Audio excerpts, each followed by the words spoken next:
And আপনাদেরকে যেটা বলবো সেটা হচ্ছে প্রকৃতি যতটা সুন্দর ঠিক ততটাই ভয়ঙ্কর।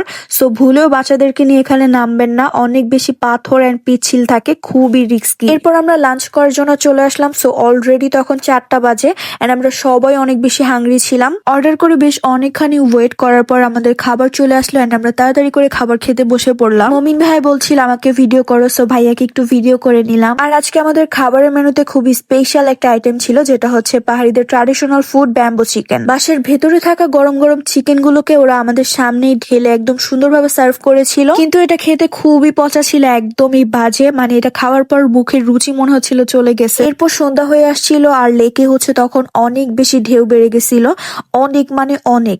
এরপর হচ্ছে আমরা এখানে পলওয়েল পার্কের এদিকে এসে হচ্ছে ঝুলন্ত ব্রিজ ছিল, এখান থেকে একটু কফি খেলাম অ্যান্ড একটু ড্রেস চেঞ্জ করে নিয়েছি। এখন হচ্ছে এক পাশ থেকে আরেক পাশে চলে যাবো অ্যান্ড একটু ঘুরে ঘুরে দেখার পর আমরা হচ্ছে আমাদের বাসের জন্য কাউন্টারে চলে যাব। আর এইভাবেই আমাদের রাঙামাটির সুন্দর সুন্দর দিনগুলো শেষ হয়ে গেল। আর আমার ভিডিওগুলো আপনাদের কাছে কেমন লেগেছে অবশ্যই কমেন্ট করে কিন্তু জানাবেন। আর আজকের মতো এখানেই বিদায় নিচ্ছি, সবাই ভালো থাকবেন, সুস্থ থাকবেন, দেখা হয়ে যাচ্ছে নতুন কোনো ভিডিওতে। So don't forget to visit my page and channel Mommy and Ruzaina. Thank you so much for watching this video. Allah Hafiz.